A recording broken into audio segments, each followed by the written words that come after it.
Irmãos, venho avante de comentar com os irmãos uma enfermidade que existe no mundo e sempre existiu. E este mal, ele persiste também no meio do povo de Deus, o que não deveria de acontecer.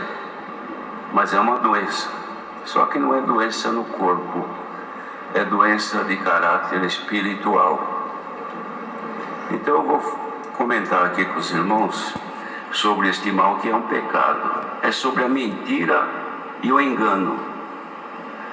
Os irmãos, deem atenção, eu vou ler aqui para os irmãos ouvirem. A mentira e o engano são atos pelos quais se induz a pessoa a crer no que não é verdadeiro. Isso é mentira. Ela provém do maligno, do diabo. Porém, a verdade procede de Deus. Então nós cremos em Jesus, que Ele é a verdade. Por isso que Deus abomina a mentira, pois através dela o tentador enganou Eva e Adão, surgindo por isso o pecado e a morte, por causa da mentira e do engano.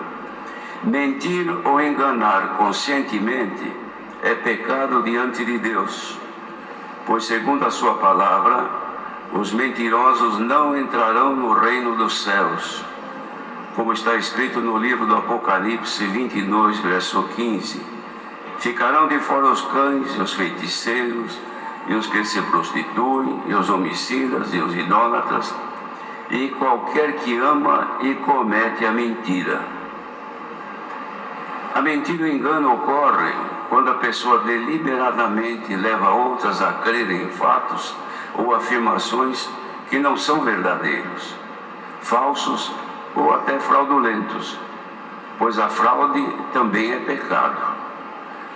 Não constitui pecado, ou seja, não se compromete quando a pessoa fala ou afirma alguma coisa que está enganado ou equivocado, mas usar como artifício para fazer crer no erro, burlando ou ludibriando a outros, isto é pecado. Em Êxodo, capítulo 20, verso 16, está escrito assim: não dirás falso testemunho, ou seja, testemunhar algo que não é, querendo provar o que não é, isto é pecado diante de Deus. No Salmos, capítulo 101, verso 7, está escrito: o que usa de engano não ficará dentro da minha casa, e o que profere mentiras não estará firme perante os meus olhos. Isso foi Deus quem disse. Em João, capítulo 8, verso 44, Jesus falou aos judeus: vós tendes por pai ao diabo, e quereis satisfazer os desejos de vosso pai. Ele foi homicida desde o princípio, e não se firmou na verdade, porque não há verdade nele. Quando ele profere a mentira, fala do que lhe é próprio, porque é mentiroso e pai da mentira.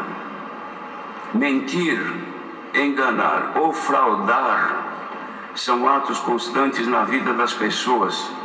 Mentira grande ou mentira pequena sempre serão mentiras.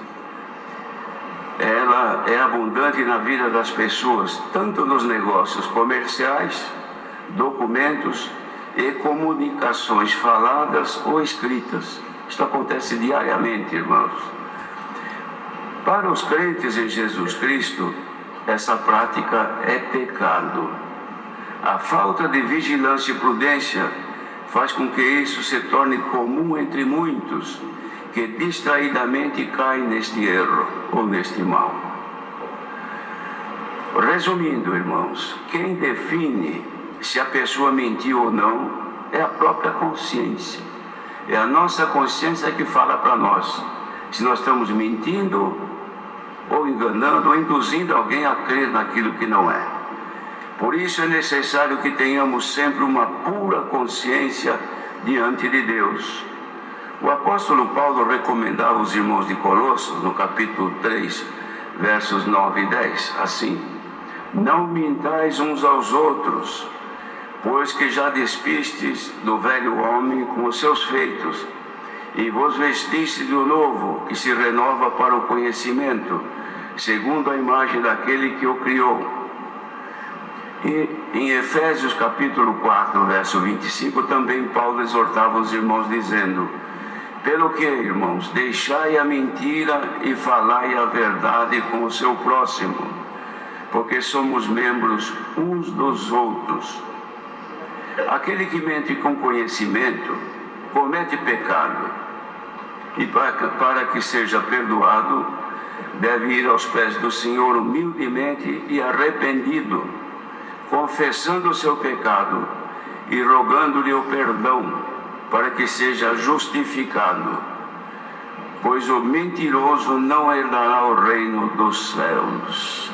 Termina aqui, irmãos, este relato deste pecado que faz parte da vida das pessoas, mas não deve fazer parte da nossa vida, pois nós somos filhos de Deus, cremos em Jesus Cristo, que Ele é a verdade e a vida. Então, mentira, irmãos, de qualquer tamanho é pecado. Então, o que existe, irmãos, como recurso da palavra de Deus? Existe a misericórdia que se alcança pelo arrependimento e pedido de perdão.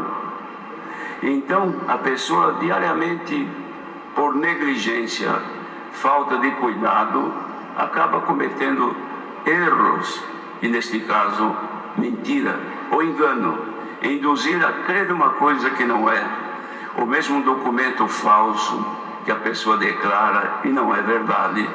Todas estas coisas são pecaminosas diante de Deus. Mas para que não comprometa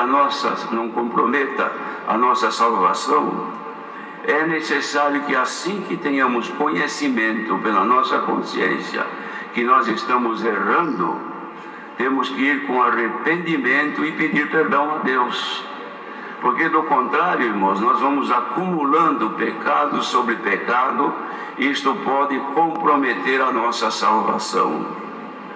E todos devem dar atenção a este conselho, porque a mentira é inerente ao ser humano. Os irmãos, vejam que interessante. A criancinha que aprendeu mal falar alguma coisa, quando ela faz uma coisa errada, e se o pai ou a mãe aperta ela e pergunta, ela nega. Ela já sabe mentir, ninguém ensinou, mas ela já mente. Por quê? Porque isto vem como consequência do pecado na vida do ser humano.